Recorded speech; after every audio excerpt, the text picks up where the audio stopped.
meetup number 70, presented by PolarSeven. I'd like to make a good thank you to our sponsors. So PolarSeven set this up, and then we've linked to our sponsors to help us set up the event. We run this monthly, so say a big thank you to our sponsors. From tonight we have Evident.io, well, Palo Alto talking, and also Sumo Logic. So thanks to those guys. So PolarSeven, we actually just got our P7 DevOps competency. So does everybody know what competencies are for AWS? Yeah? No? So a competency for AWS is where you have a number of certified people as a partner. You get competencies, you have certified people, and you also have case studies in relation to a specific technology, in this case DevOps. So we've achieved our DevOps competency with AWS as an advanced partner earlier this year. So what we're focused on, so we're running a 12-month contract services for new businesses. So if any of you guys are running AWS and you'd like to get somebody to help you manage your AWS environment for 12 months, then go to p7-devops.io /DevOpsConf, fill in some details, and then we'll come back to you and discuss how we can help you manage your environment for 12 months. Yeah? So cool. So who here is running workloads on AWS? Some aren't. Where are you running them? Somewhere else? I think you might be in the wrong room. Anyway, all welcome. So tonight we have, so just a quick summit overview for me. Who here was at the summit last week? Yeah, a couple of people. Yeah, good stuff. Did you enjoy it? Yes. Good fun? Yes? Excellent. From that then we're going to go Sumo Logic. So Nick here from Tektorch is going to give us a discussion on monitoring and troubleshooting complex issues. Does anybody here have any complex issues that they're troubleshooting? No? Yes? Just a few? Yeah, IT itself is a bit complex. Anyway. So then we're going to have a break from networking and Veers, and then we're going to have Craig from Palo discussing AWS S3 security. I think that's getting a lot of limelight in recent months in the press, with lots of buckets being left open by people and data being seen or moved or whatever you want to call it. So that's going to be a good one. And then we hang out and then we do the networking prize draw. Has everybody logged in through the QR code to enter in the prize draw for the dot at the end of the evening? Cool. So we kick off. My name is Daryl from PolarSeven. So PolarSeven are an AWS advanced partner. We've been doing AWS focused technologies for the last 5 years, or since 2013. So this year at the summit that we were at, so instead of having a booth this year, we decided to focus on our crowd, which is more developer focused. So we sponsored the Build-a-thon, which was on the first day, so the first Innovation Day to Summit. So here, was anyone here at the Innovation Day this year? Yeah, cool. Did you build an Alexa skill? No? Yeah? So it was all about, so we sponsored that, and there was about 120 people at the summit. And we are at that Innovation Day and all around, based around Alexa, which is pretty cool. So there's about 120 attendees, and we showcased the serverless recognition and poly demo. So our serverless recognition for our demo was a quick one we threw together. I think Pete is here somewhere who set it up. But yeah, it's just using Cognito, Poly for synthesizing text, Amazon Recognition for face recognition, and then the serverless app built on S3. So a fairly straightforward serverless app deployed on AWS, which we used for a demo. So at the summit this year, who here was at the summit? Yes? Okay, what did you find interesting about this year? So quite a few technologies. Go on, Sham, you've obviously got something to say.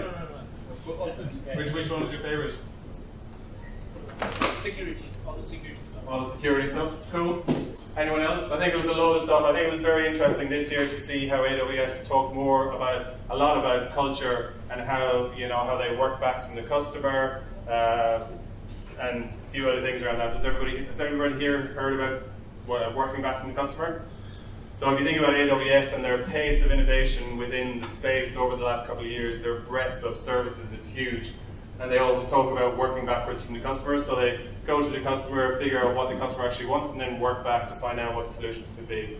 So it's probably a good thing to think about when you're engaging or starting on a product, to work back from the customer. So I think artificial intelligence, there's a lot of people talking about artificial intelligence now. We got one of our guys being skilled up in artificial machine learning more specifically at this moment in time. So it's gaining speed pretty quickly, and it's taking a lot of marketing cycles, for want of a better word. So is anyone here using machine learning or AI in there already? Cool, you talk about it?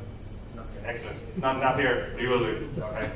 So SageMaker and some of those, big data, a lot about containers. So PolarSeven, we're currently focused. We started as a advisory and migrations, but we're now 5 years later, we're very focused on automation. So we do all about containers, CI/CD, all of those automation pipelines. So we look for pure infrastructure as code deployments and helping those to manage those deployments because they're quick and they're fast. So it's interesting, Kubernetes, so we provide Kubernetes on AWS, and EKS is obviously in beta release, but will be out later this year. And then obviously serverless is a big component. So hope you all enjoyed it. It was a great event. Any questions? Anyone else got any comments from the summit? And the tumbleweeds roll in. Are you sure you were there? Okay. Excellent. So up next we have Nick from Tektorch, who's going to give us a chat on monitoring complex issues using Sumo Logic. Awesome. Thank you. Hello. You got to keep it up close as well. Okay. The microphone. Okay. And that's it. Yeah. Forward and back. Cool. Hi, I'm Nikhil. Hi. Yeah. This is better. So I run a consulting company called Tektorch. We've been there for 3 years. We're a small boutique consultancy with 7 people. We help tech companies build the products, actually implement them. So this is part of one of the case studies which we did for a client. I'm going to talk about that one. So it's a very simple agenda. I'm going to describe the problem which we face, how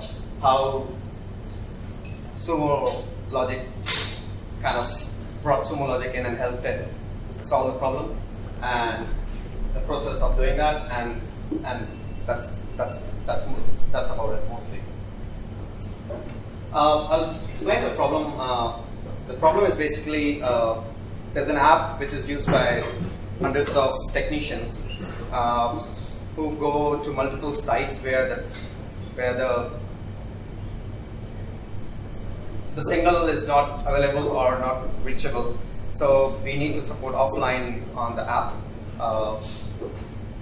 The data is the app and the data is pretty mission critical because it stores all the information about when the job is done, when the SLAs have been achieved, what time was the technician reached the spot, whether the signatures were taken by the authority who did the validation of the job, photographs were taken or not. Lot of complexity in the app itself, but the biggest challenge is that because it supports offline, you never know when the data was added and when it reached the server and when it was processed by the server. Using this system and adding the human element to it, in which humans as technicians want to slack off and just blame onto the system that, oh, I did it, the system never received it, or the system never updated it. All that included made it a really tricky problem to understand who is at fault, whether it's the network, whether it's the app, whether it's the server, or whether it's a human who never attended the job. So that kind of was the biggest problem we had, and we tried to solve it in different manners. So what would have been if we knew exactly when a user was doing, what he was doing, whether the job was closed or not, what time it was, what actions were taken, what data was processed in the app or at the server. If you had all of that scenarios in a single line and you could trace them off one by one and have a single place where you could do all of that, then you could easily identify where the issues are or what the issues can be or what is actually happening in the system. And we try to build it we tried to do few things by our own, but obviously it required a lot of complexity. So then we started looking at solutions available off the shelves which could help us do that. And that's where kind of Sumo Logic came into the picture.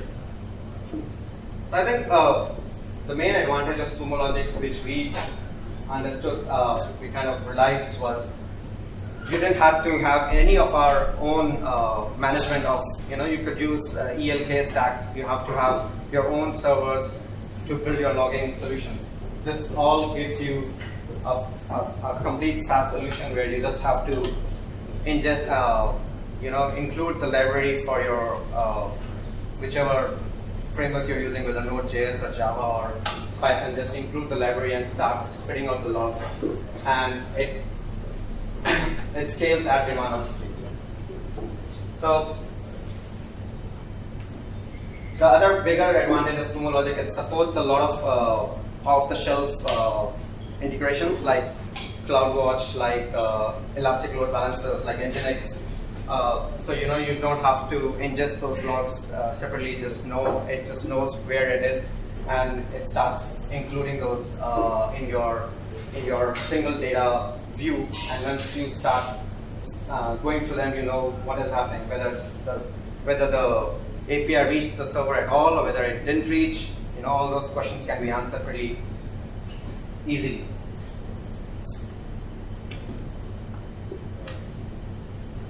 As I mentioned, it has all the integrations, so you can Elastic Load Balancing, S3, CloudFront. We don't use CloudFront, but yeah. So those are the kind of integrations you can have with Sumo Logic straight away. The main thing which we kind of utilize, and I can put a thing, is MTDI and MTTR. The mean time to incident and mean time to repair was the biggest factors for us as well. Like finding those logs in a single place with all the behaviors and having those complex filters and settings, you can exactly find out what steps have occurred and what steps have missed. And using that information, you can exactly know whether it's a client-side problem or a server-side problem or a human error. Other things which we did was having a kind of a baseline model, and saying that around 70 jobs or 80 jobs are closed on a daily basis. So have a threshold of 80 jobs as a threshold of base level, and if the job falls down below 50 or 60 a day, you raise an alert to your system, and those kind of alerting mechanisms kind of helped us understanding whether the system is working okay or there's other issues going on in the system. So those kind of alerting mechanisms inbuilt using the logging mechanism was quite powerful for us. Our AWS architecture is pretty straightforward. We have mobile clients, which are iPad apps, and desktop apps. A classic load balancer. A lot of APIs are on Lambda, and some of them are running EC2. And there's a scheduling server which also does support the requests. RDS is PostgreSQL supporting. There's some external Workflow Max integrations with Workflow Max and Zero and other HR resources for getting the information about the technicians and the leaves and other stuff. So all of that data is ingested, and then so all of these places we are ingesting the data and pushing into Sumo Logic so that we have a single view of what is happening. So the interesting bit was we built the entire data journey of what happens exactly since a user, when he starts using the app, till exactly it's pushed onto the database. Whether the data is entered by the technician, whether it was stored in the local storage, whether the API request was made, if the API request was made or it failed because it was offline, whether the reconcilers were called when it was back online. All of those individual events and logs are stored and pushed onto Sumo Logic. So now whenever you want to understand that what happened in that data journey, you can just use that session ID or that particular event ID and correlation ID. You can track that all back and see all of those 7 or 8 events happening and find out what has missed. So you can build your queries and filtering system such that it can identify saying that these particular events are missing a lot or these events are not going through. The other advantage was, when you find bugs, eventually you need the data to be. You can ask the two options if you miss the data because of some reason. You can ask the technician to fill that back again, or use data which has been collected to automatically reactively push it to the database, and that was another advantage which we got. So assume the data was filled by the technician, but due to some bugs in the client or the server, it never reached the database, but it reached the Sumo Logic. So we extracted the data from Sumo Logic and inserted it proactively into our data store. So that was a big win, and we didn't have to use the technician's time to do that stuff. So that was quite powerful as well.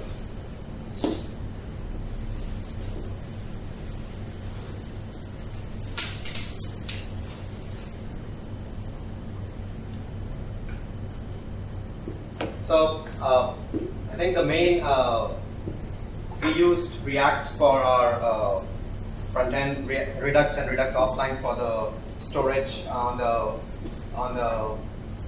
layer for the iOS, and Lambda, Node.js, and Java on the backend for the Java services, and Sumo Logic for going through the complete data entry path for us.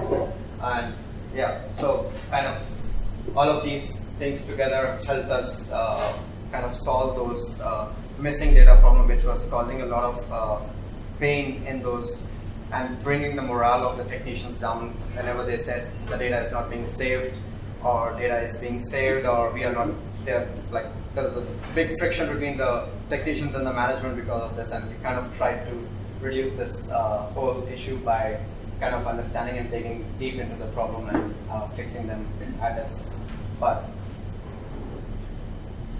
That's it. Happy to answer any questions. Sure. Yeah. Thank you very much for presenting this. For this. So it seems to me that you are actually using Sumo Logic. It's an engineering point of view. Did a great job, right? Like a great job of solving a very complex issue. But it seems to me it is more like a architectural issue rather than a solution like this. So what I'm saying is data journey, right? Data loops. This is something when we design a solution, design an application, we have to think about this from the start. And this, in fact, actual fact in enterprise, which is an enterprise application solution design. Transaction processing, transaction monitoring is really core to prevent data loops, right? Correct. Synchronization of data bases. Correct. So this is where I see is, I'm not saying question on this, like your engineer is very good using the latest technology, but it's all something I feel is kind of fundamental in that when we use something like a REST API, it's a microservice, tend to be not as rigid as before as the enterprise application, where transaction processing, right, is a like a once and only once, that kind of rigidity. Right. It's not preserved. It's not easily implemented. Correct. Solution. That's kind of my view, and I've been thinking calling it software storage, anything else. Like for example, the question is like data journey, data boost.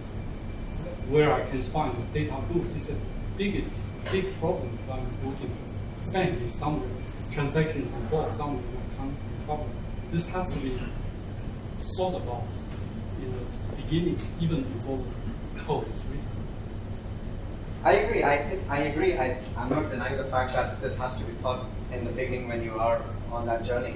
It's just I think the biggest difference when you're coming from an enterprise and coming from a small startup who doesn't have that amount of budget to kind of move, and where you spend so much time in going through the whole enterprise architecture upfront. It's more like you build your components in the right manner, and then when you reach there, you realize, oh, there's some issues. Then you go back and iteratively come to a solution. That's how a small or a startup which doesn't have as much budget as an enterprise one would generally tackle this kind of a problem. I'm sure if a bank comes along and builds this kind of solution, it will be quite a different approach to building this problem from the very upfront. And I agree to that. And I just feel like, I think also from our point of view, when we are migrating to microarchitecture, that's microservice, I think this is something we have to prepare to answer, right? Like a monolithic container J2E architecture, it has its kind of strength.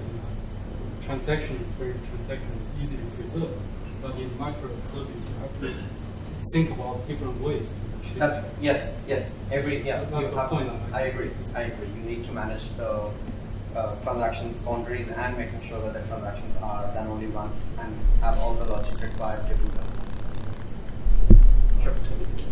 So, what's the basic thing that Sumo Logic provided to you in terms of this solution that you're after? I mean, you could have, a lot of this stuff could be done with simple changes to your application to work out where you actually receive the data, as opposed to Sumo Logic. I don't think so. I can say it can be done simply. It is possible to do it in the app itself.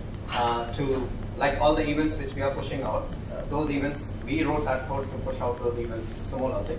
We could have pushed it out to a Lambda stream, and then a Lambda stream collects that data and stores it and indexes it in Elasticsearch. We could have done the same thing, but that's additional amount of like you would have. Our team would have to manage that whole thing and then spend time, effort, and money building that and identify any bugs which come with that as well. Sumo Logic in this case was already there, which did that kind of stuff. So that's why it was a solution choice of whether to do something which is already being done by someone else and done really well to do it on our own. So that's where we picked something which was already done. And that's the main reason we went behind it.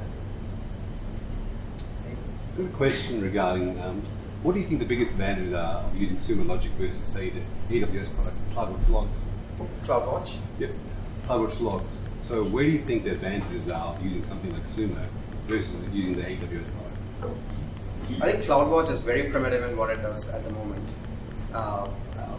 The kind of machine learning and artificial intelligence and the baselining which Sumo Logic provides, in which you can say, like I gave an example, I could the number of jobs being closed in a day. If you can have that baseline of your traffic, then it can automatically detect when the baseline has changed, and you can add multiple metrics to that baseline, and then you say next time, oh, all the metrics have gone up, that means the traffic has gone up. But it can also tell you, no, only the MySQL metric has gone up, rest of the metrics have remained the same. That means there's an anomaly happening, so that's an alert sending out. Those kind of powerful things, CloudWatch still is quite primitive in that area. Sure. Have you used Splunk? Or like, I'm just trying to I've used Splunk, not enhanced. I just wanted but to it's very similar to what Sumo Logic I just wanted to provides. know then what would be the difference if a company like a product like Splunk, how different or how Sumo Logic different from Splunk? I think the capabilities wise, it's very similar to what it is. I think it is probably someone from Sumo Logic might be able to Yeah, answer. so we have Greg here from Sumo Logic if you want to be a bit more, you might give it a go. So, what is the difference between CloudWatch and Sumo? Do you want the biased answer or the honest answer? so look, they're both very good solutions, right? And Nikhil's right, they're very similar in what they do, right? They're both BC-based languages, they both assimilate logs and so on. I think the one thing that's really good about Sumo is we're cloud-based and we're a service. So you don't have to own a server, you don't have to look after it. We're built on AWS, you just have to consume the service. Are you saying Splunk, we have customers to manage? Yeah, it's big software you have to install, you have to manage, you have to. So it's not like SaaS type. No, we're a SaaS. Okay. That's our capability. But some organizations prefer that and that works for them. So, yeah. What about Sumo and CloudWatch?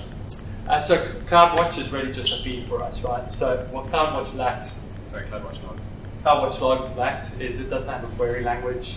It doesn't have the ability to do outliers or complex parsing and BI and those types of things against it, right? This is the thing that actually I find is like a lot of people know certain query languages, like they might actually know Python, they might know the grep, or Sure. they might know Perl. This thing is a completely different language. You have to learn another language. Well, actually, the funny thing is, coming back to Splunk question, Splunk and our language, we're all based on BC, so we're all very similar, very SQL-like. I'm an ex-developer. I can tell you it's really easy to pick up compared to if you're learning anything like Java or JavaScript and so on. It makes a lot of sense. It uses very human language-like in the way that it works. The other thing you get with Sumo is you get a lot of out-of-the-box content, especially for AWS services. So like ELB, Lambda, EKS, all of those services, you'll get like a whole bunch of queries written for you.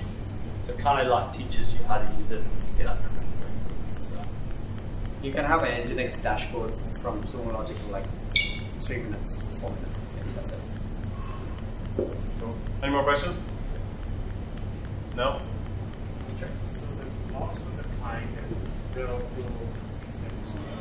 That's right. So we kind of modified the Sumo Logic's Node.js library a bit to support offline. So it stores the logs in offline mode until it finds the network and then sends it up to the Sumo Logic server. Cool. No more questions? Thank you very much, Nick. That was awesome. So yeah.